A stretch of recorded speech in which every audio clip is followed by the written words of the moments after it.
to the Founders Foyer with me, Aishwarya. This foyer is full of conversations, a space where creators, founders, and builders look for all the support and concepts to grow their ideas into products. While there's news about AI models every single day, we're actually seeing people explore the value behind AI, what to do, and where to put AI to good use. One such direction is art and films. With generative image and video models getting better, it's now possible to just convert any idea into a script and, in fact, a fully functional movie. Personally, I'm a huge believer in AI filmmaking, and I've been taking my baby steps in this space too. So, what goes behind all of this, and how to get started, especially if you're a newbie? How do you get into AI films and images? Well, I've just got the right person here with me to chat with. Matty Shimura is an executive producer specializing in AI-driven film and television at Civitai. His work has been featured by organizations such as Meta, Tribeca Film Festival, Cannes Film Festival, Create-a-thon, C-SPAN, and so many more. He leads initiatives to make AI tools more accessible and equitable for people, helping artists reduce bias, amplify their voices, and actually unlock new dimensions of storytelling. Matty, is so good to have you here. Thank you so much for joining. Thank you so much for that wonderful intro. I think you really did your research. But yeah, I have that kind of background in filmmaking, but also have worked in industry in FANG. And with this position and with kind of the state of AI filmmaking, what I like to think is this kind of motto of what can you uniquely do? Although I love being hands-on with the AI filmmaking tools, I think you need those people who are those facilitators, similar to yourself as well, where you understand both sides of the language, the language of the creative and the language of the business, and are able to kind of connect the two and find the opportunities. So I think part of my personal mission is I want to build the ecosystem. I want to facilitate it for other people so that they can have this not just be a hobby or a side hustle. That's great to start, but we want to see it where AI filmmaking can be a career for people where they can, do this full time. That would be the dream. Yeah, no, for sure. And I think that's going to be the direction for our chat today as well, right? Because as serious as you are in this space, I think I'm betting heavily on AI filmmaking as a space, and there's so much potential. Like you said, there's diverse voices, and there's so much beauty in bringing them all together. And what I really want to hear from you today as well is all those stories and all those ways in which people can get started and look at it more as, like you said, the career stream and other serious business forward. So why don't we start with your journey as a filmmaker and producing content for like about over 17 years from a very traditional background of, oh, this is how video filmmaking looks like, to actually take a step into AI. What was it like for you? And could you share your journey with us? Of course, yes. So my journey as a filmmaker started in the fourth grade. My teacher there, Mr. Schwengel, had us do book projects. So we had a handy cam. It still had the tape, no SD cards yet, that you had to rewind. And it was a lot of fun. I would say my first films, they weren't great, but I think that's part of the process of you have to start somewhere. And I think that's the journey that a lot of AI filmmakers have, is that maybe they've never picked up a camera. Maybe they've not gone to film school. Maybe they haven't, written dialogue in a scene before. But the tools are so empowering that this is giving them that first starter, that opportunity that they would have never had elsewhere. For my kind of creative journey, I started with those book projects. I started doing more competition. So on the documentary side, did that all throughout middle school, high school, worked for my school's video production department. And then in college, I focused more on VR. So kind of that intersection between film and technology. And that kind of led to a natural transition to AI filmmaking when it started to come out in 2023 or so. Yeah. And from that, I did a couple different AI film hackathons with using some of the early Stable Diffusion, really focusing on video to video, like rotoscoping. So I would still film, have an actor. I did this wonderful music video with my friend Juliet, but we shot every film, I storyboarded it out, and then I stylized or animated on top of it. So, there are all these different ways for people to create. That was just the kind of flavor of it I did. And then, we ramped up Project Odyssey, started working at Civitai. We ramped up our first season of the competition, not even last year, just this, well, I guess technically last year because it was 6 months ago in June. Yeah. And then, yeah, we wanted to match the pace of the technology. So since the tools are moving so fast, the ecosystem has to match at that same rate.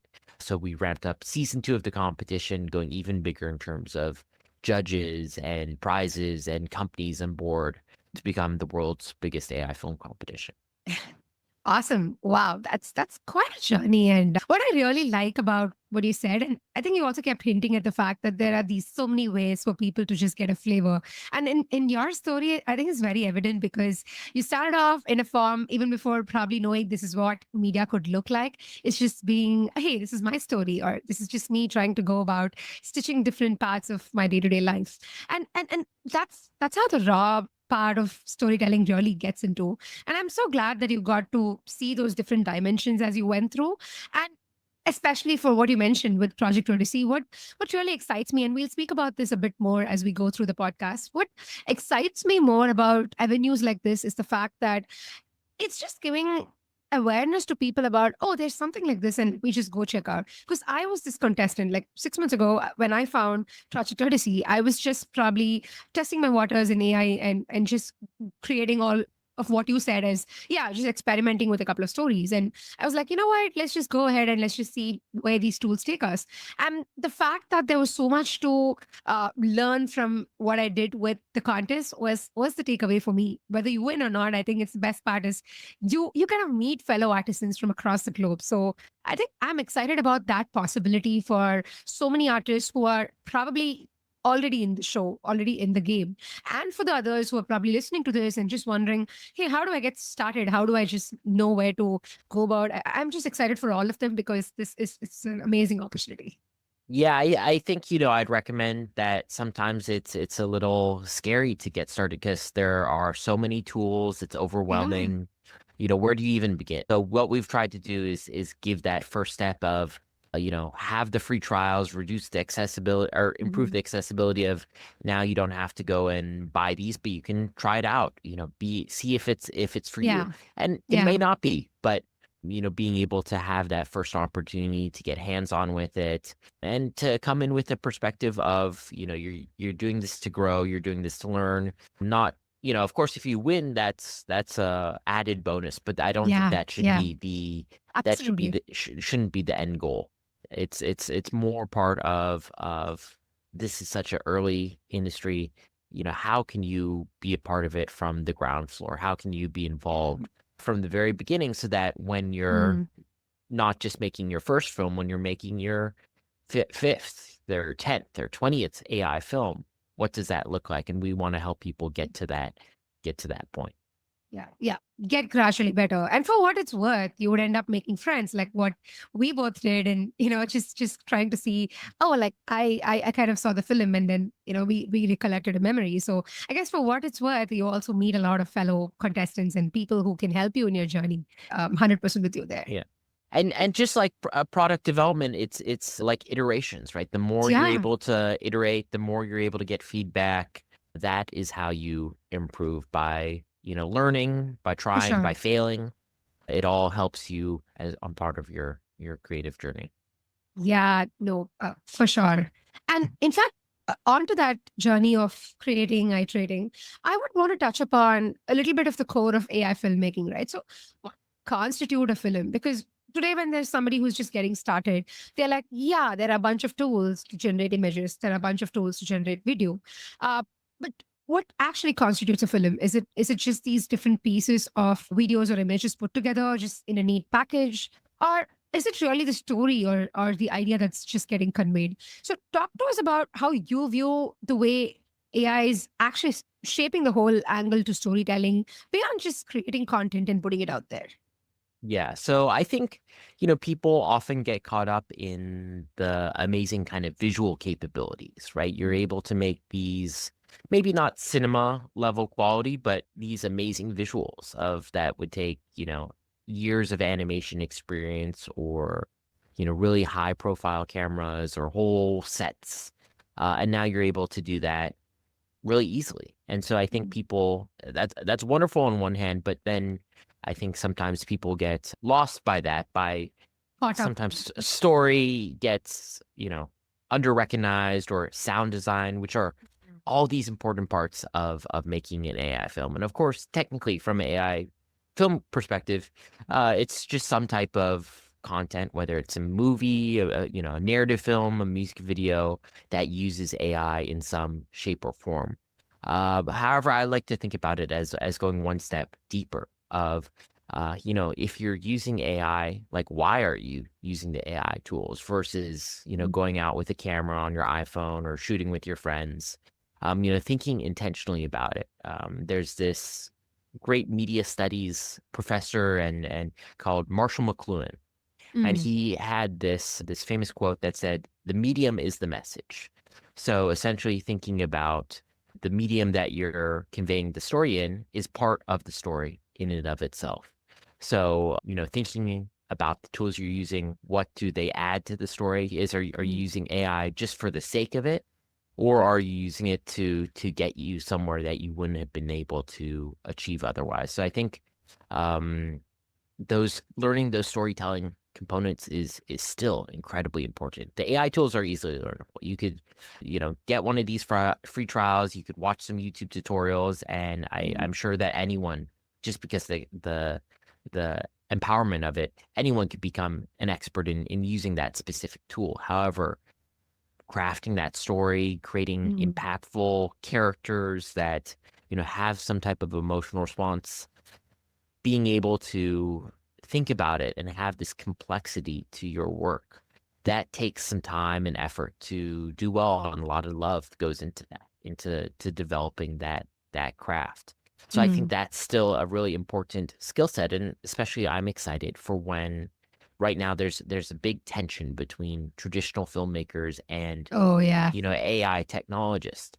However, I think the traditional filmmakers are actually going to be the target audience. They are going to be the ones who are the best at using the tools. The AI technologists are great at pushing the boundary and making, pushing the limits of the technology. Mm. But sometimes they struggle with telling stories or telling these complex narratives. Yeah. Conversely, the traditional filmmaker, they're great at crafting these characters, writing dialogue, and knowing how to, edit and pace things. Mm. But in terms of being early adapters to the technology, or, that's where they struggle a bit. So how do you bring those two sides together where they can both lean on their strengths and make films that have both a impactful story and great visuals, not just, one or the other? Mm.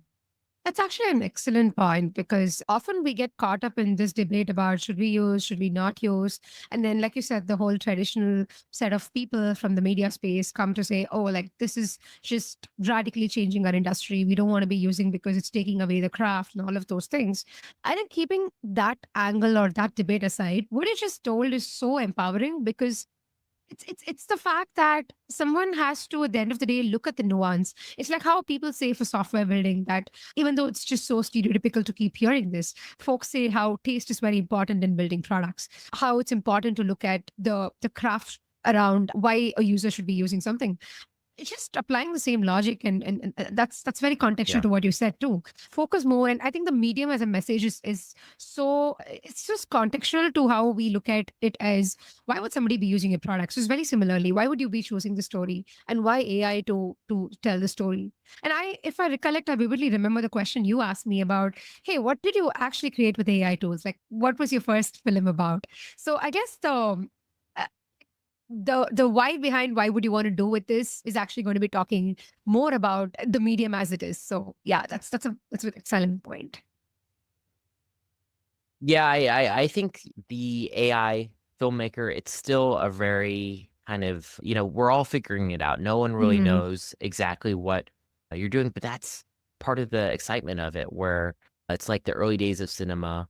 There are, no rules, or the rules are meant to be broken. And for those people who Yeah. are critical of it, or who are anti AI, I'd say Mm. it's good to be critical, right? We should be looking at this through a a lens where, people are held accountable. We're thinking thoughtfully about how and why it's being used.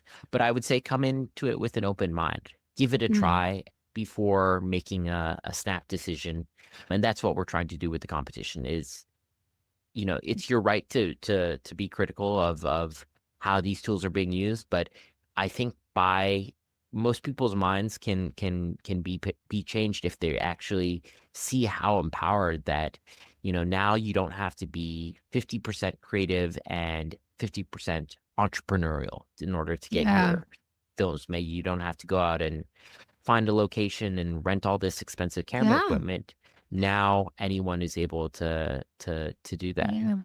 And what also excites me about this is how the whole thing just gets democratized, right? Like what used to be thought about as, oh, camera angles is something that I need to be a photographer to know, or looking at a certain, filter or a certain lens. I should be an artist to know that, or I should be somebody who's just so well versed in Photoshop to know that. I think all of those barriers are being broken. Where it's so heartening to see people use camera angles in most of these tools to kind of play around with and say, oh, like I want a zoomed in view, or I want a certain aerial shot of this, and it's all becoming just like we're all going back to our high school days where we just turn very descriptive about what we want, and AI literally helps us get there. So for me, what's more important, as much as all the points that you mentioned, is also adding to that. What I really see as a crux of all of this is how this is just put in people's hands nowadays. And in fact, traditional artists and traditional folks would also definitely agree to the fact that this learning is becoming more and more reachable with people. The fact that everybody now is able to appreciate art and appreciate whatever media stands for, I think that's like the very important part too. Yeah, and I think we're starting to see films that, especially as the video foundational models and application layers get, even more powerful, and it's kind of scary how Yeah. how good they're getting so quickly. But Yeah. I think, maybe full feature length films are, a little farther out. Little further But away. Yeah. but for marketing use cases, for Mm. trailers, for music videos, I think it's already here. Yeah. And I think the tide is coming, right? AI Yeah. is going to come no matter if you like it or not.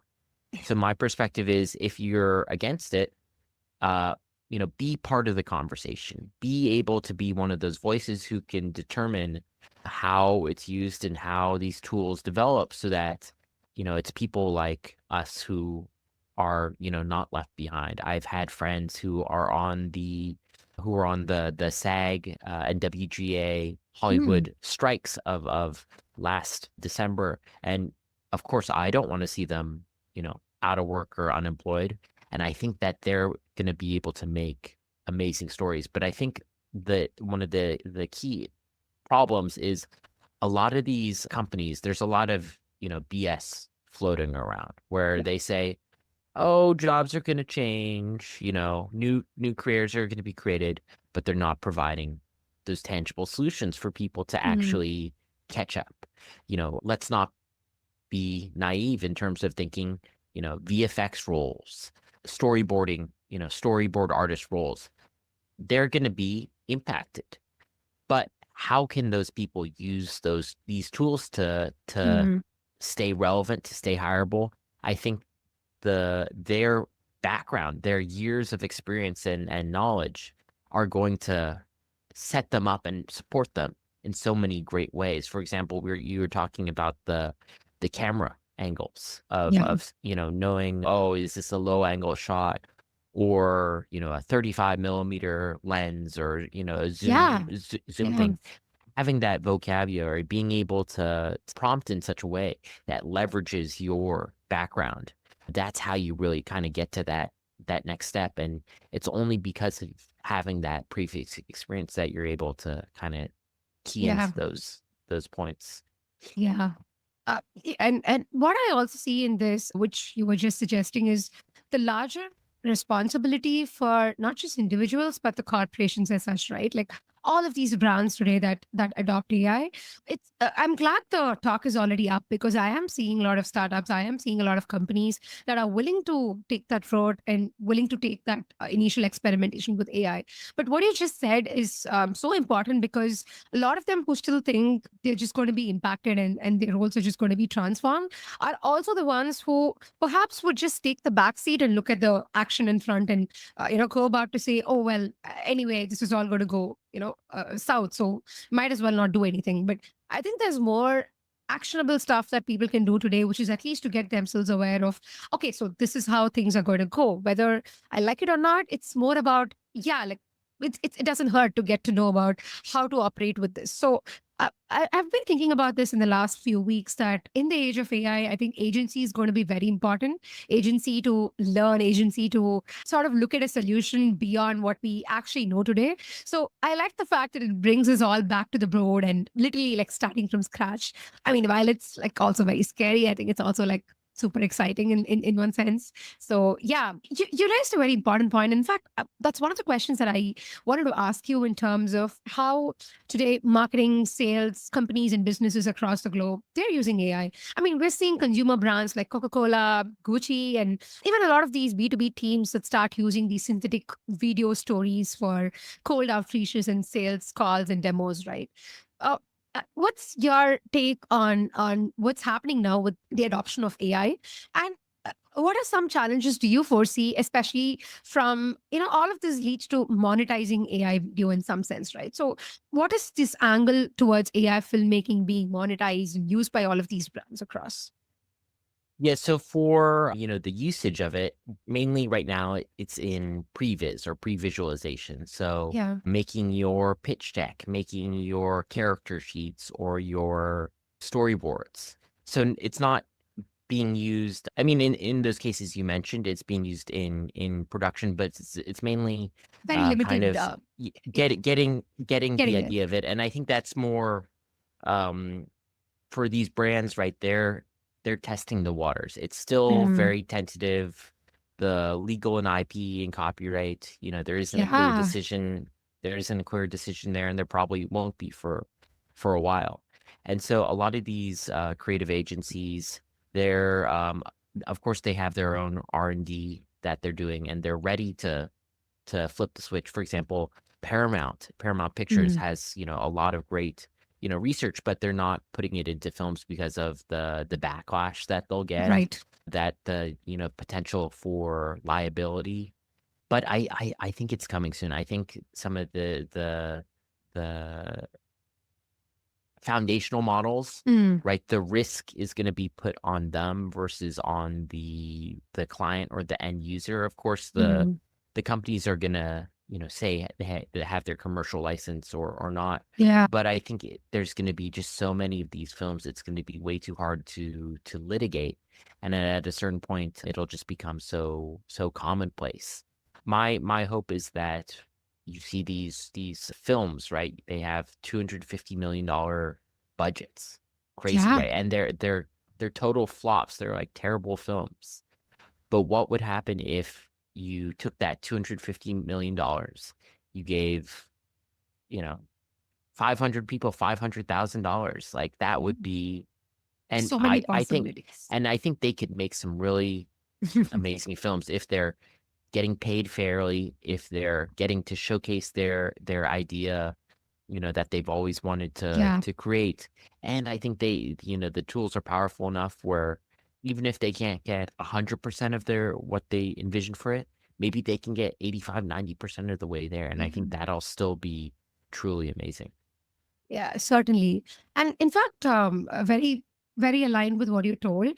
Some of these brands are also investing in contests and challenges and inviting people to submit their suggestions for what the brand could look like with AI, right? I think Coca-Cola did that a while ago with their Christmas campaigns.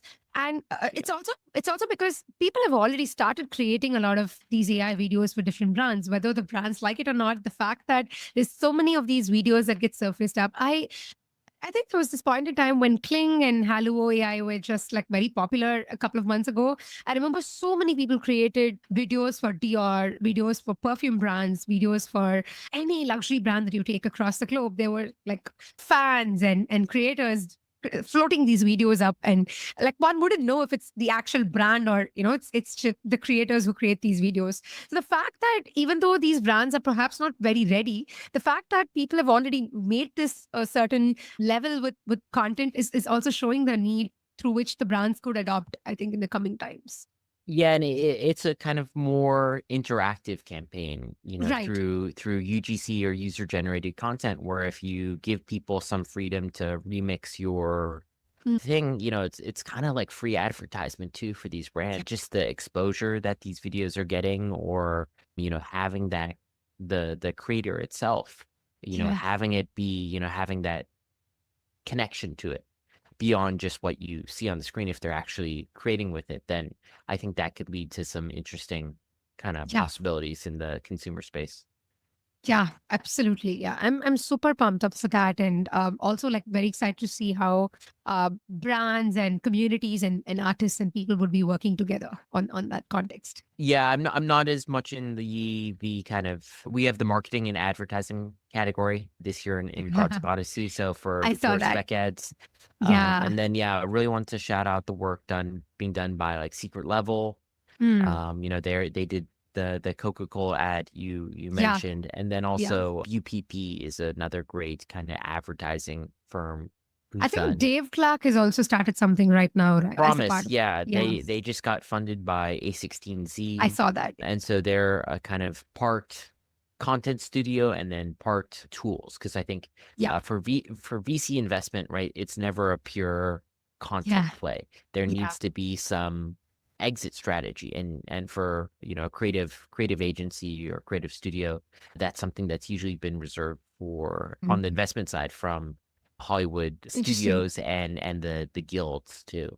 Yeah. So it's something that VC has never really had a foothold in until maybe Mm. now. Yeah, no, that's very true. And in fact, the converse is true as well, right? For companies like Runway and Luma and a bunch of others, I think Runway did that more publicly, like have their own studio and fund their own films.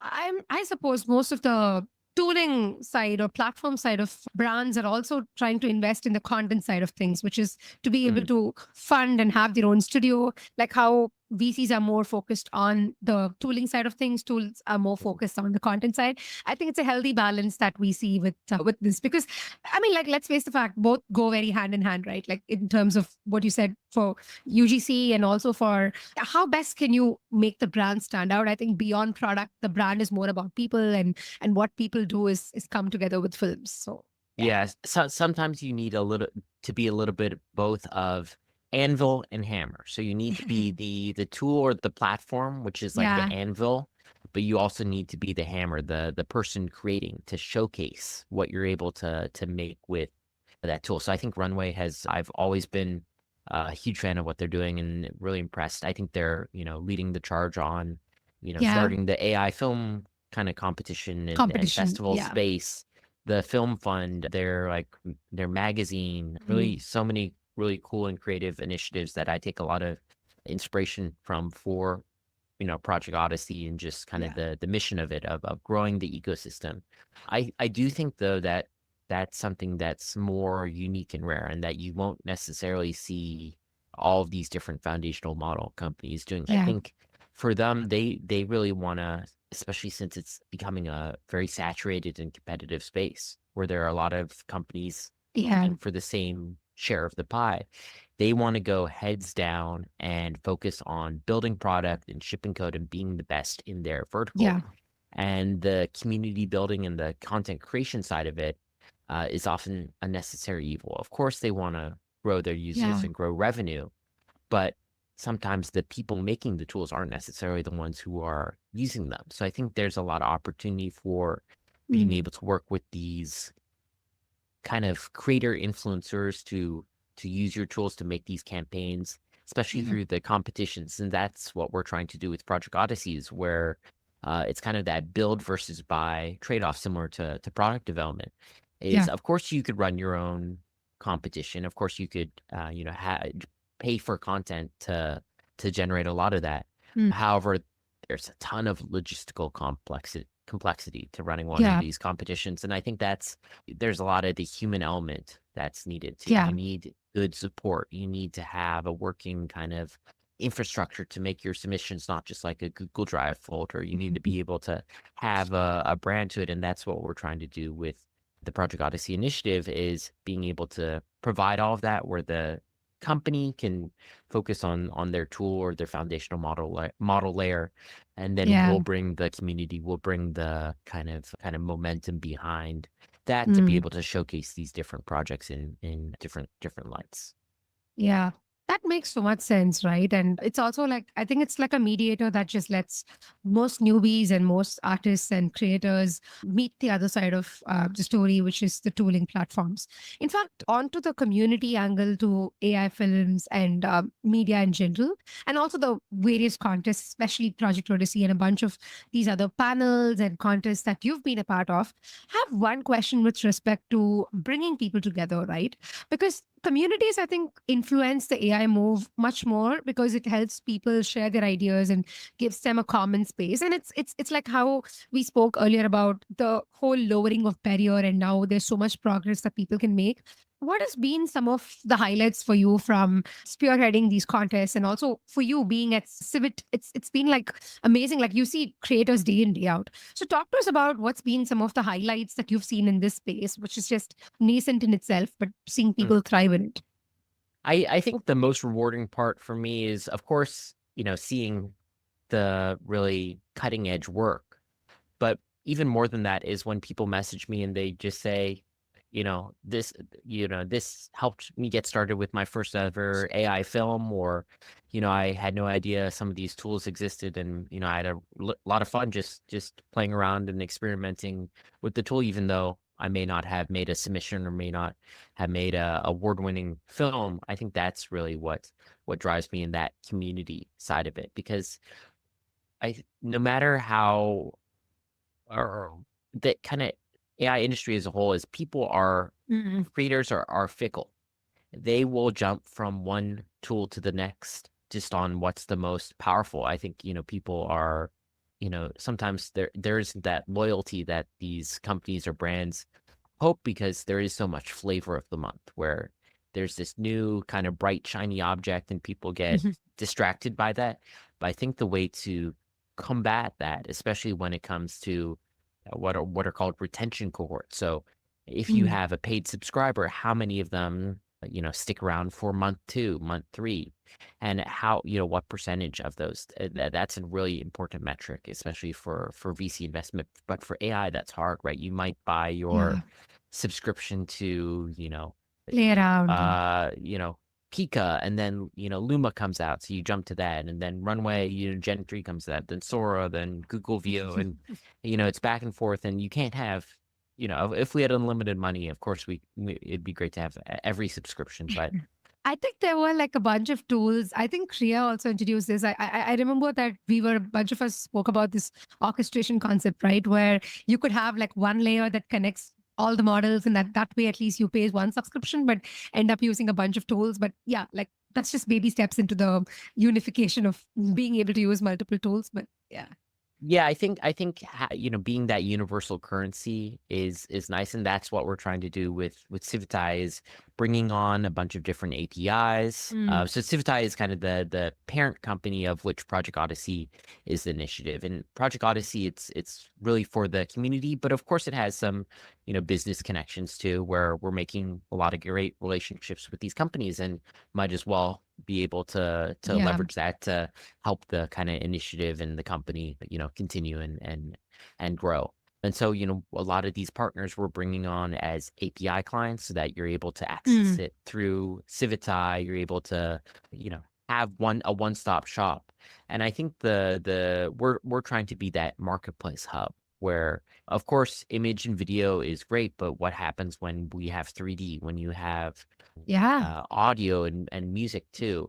Really being able to support any startup in the ecosystem where they have some type of generative capability, Mm. where there is a creative tool set, but maybe they don't have the audience, where for Civitai, we built a community of 6.5 million monthly active users from Amazing. building that community for Stable Diffusion. And now our thought process is, how can we take that template for success and apply it to any of these up and coming startups in the Yeah. ecosystem? Right. No, that sounds great. And it's also like, I completely agree with you with the current challenge in the consumer AI space, especially with media models, because there's always like a new candy in the store every day. There's always like new things people want to try.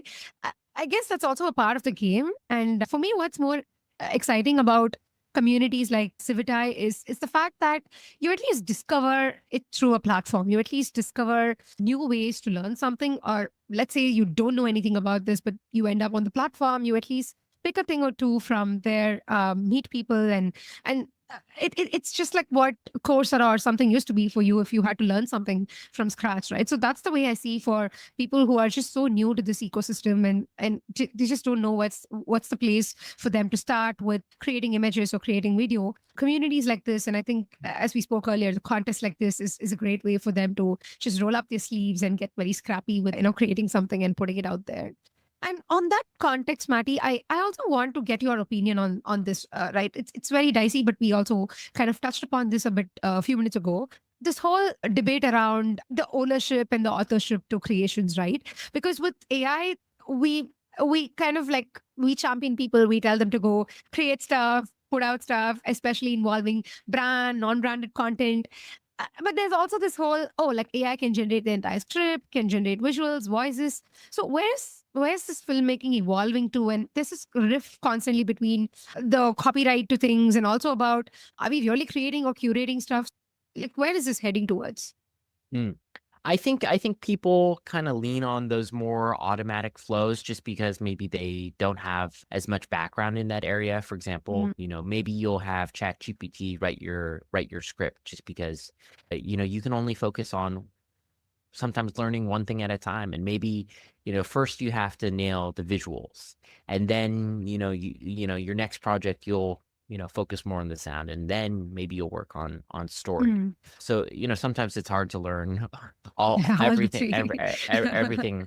everything Been there, at done that, know the once. pain. But yeah, what was the other part of the question again?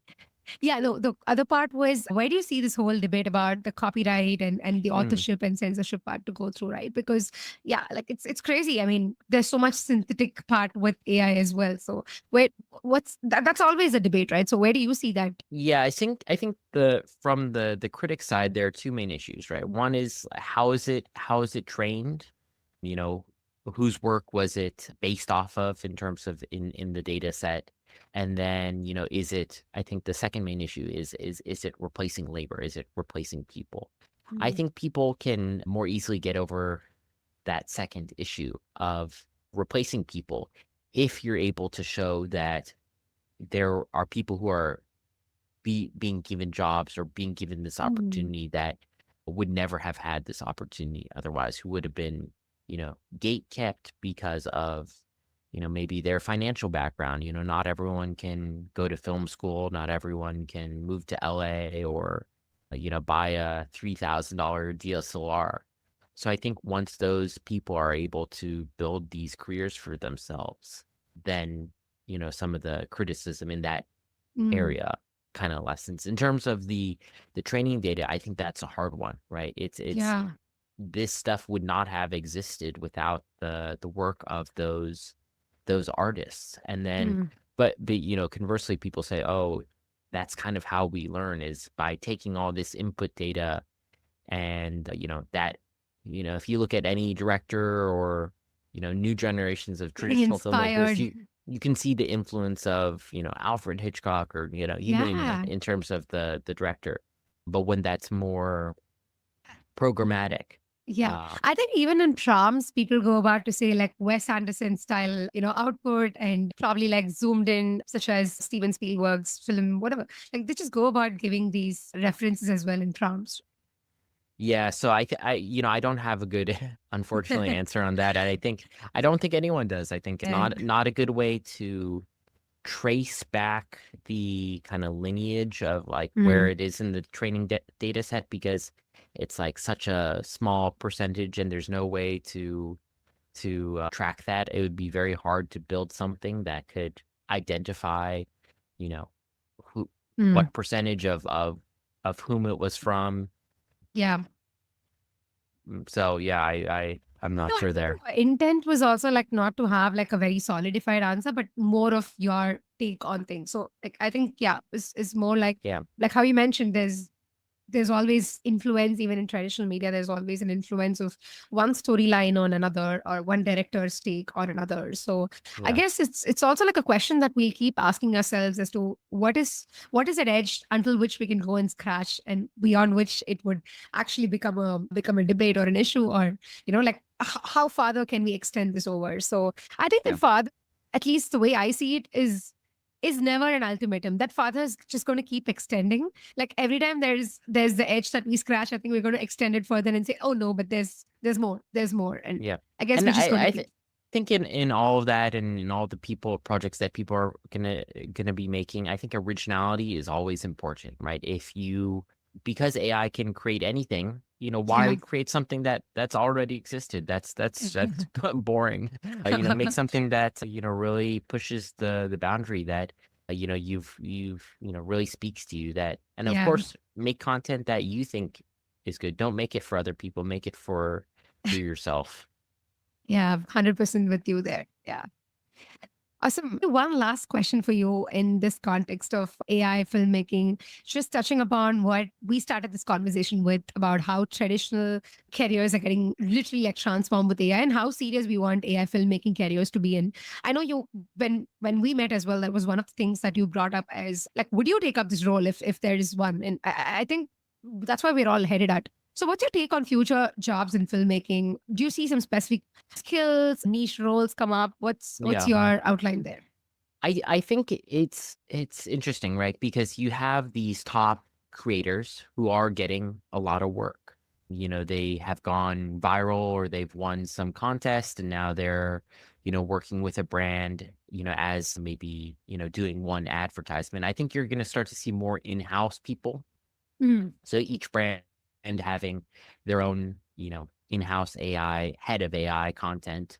Yep. I think there, in terms of the media market, there's already even with short form video, it's already saturated, right? There's already lifetimes of content that you could watch. So I don't think AI is gonna. Mm. Of course, there's gonna be a huge influx of AI content, but the kind of problem of being at the whims of the algorithm, that's already kind of a Yeah. problem that exists. So my thought is that it's going to be more maybe of a Patreon like model where people are Mm. going to find just because there's so much out there, you're still going to need these tastemakers. Maybe you subscribe instead of to seeing everyone. Maybe you go to just a couple of your 10, 15 favorite creators. You each give them 99 cents on a subscription each month, and they create amazing content, and they have maybe 10,000 different followers who are paying them and supporting them to make great content. And maybe that kind of takes away some of the market share of you know short form video. My dream is that instead of just scrolling on TikTok and seeing these dance videos or pranks or man on the street interviews, what if each of those could be a short film? I think before that wasn't scalable, right? It'd be way too hard to produce all of that. But when you can spend making 60, 90-second film and making it a good quality piece and making it maybe in a weekend, right? Maybe make a couple of those a week. I think that'd be a lot of fun, both from the consumer side and the creator side too. Yeah. That sounds super interesting, actually. The whole bringing back the early YouTube, early Patreon model into just funding creators and just supporting and being there. And For me, I don't know if this is a very far-fetched thing as well, but I also bet a bit on offline experiences with AI, where I really think, I know this could sound crazy, but I really want to try this in 2025 or at least in the near upcoming days. I want to do like a movie screening with AI, like literally like do AI movie screenings that could bring people very similar to how they come to theaters to watch films, but actually like come to watch these creators' films and have conversations with creators. It's just been on my mind since doing some of these contests like Odyssey, and also like having seen people's energy across with films. I think that'll be a very interesting thing too. So some ways what I hear is like getting that early connection with creators back and really supporting them and following their content. I think sounds so much fun. Yeah, I hope with the winners this season that actually I'd like to try booking out some theaters in different parts of the Yeah, we should. country. And I think, love it or hate it, I think people are gonna show up. Yeah. Even if it's to critique it.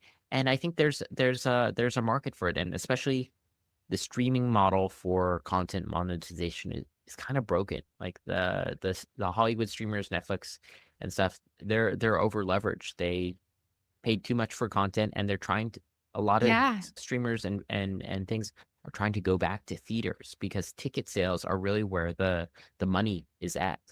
And I think you have to get to that point at some point, even if it's a total flop, right? What, It's just the is there an experience. audience? Yeah. And I Yeah. think that communal part, Yeah. so much of content consumption and even creation now is Mm. solitary. It's so individualistic and Mm. independent. But I think there's some magic of, laughing at the same jokes, or, sitting in a Yeah. theater, gasping when, there's a jump scare. I think that there's that's, what made me Yeah. become want to become a filmmaker in the first place. Going to the movies with my mom was a big part of that. So yeah. Yeah, no, it's very nostalgic. And yeah, I see how much we go about with innovation in AI and tech and all of that, and still comes back to the nostalgic moments and still comes back to like, how do we want to keep the craft going? How do we want to keep this connectivity between people going? So yeah, I really hope whatever we chatted about in terms of the future of AI in films and getting more people excited about films actually get to happen in the upcoming days. Yeah. Maddie, thank you so much for being here on the show. I had an awesome time with you going back on all Oh, of me the too. topics that, yeah, like it's so much fun to discuss about concepts that excite both of us. And I love very specifically how people can get started and how they can look forward to not just dissing a concept, but then going about to experiment, try and make their moves and then decide for themselves, right? So that's so much leveraging for them and also helps them make better decisions. So yeah, thank you for sharing your stories with us. And I hope the listeners also get to learn a thing or two from this. Awesome. All right. All right. See you then. Bye.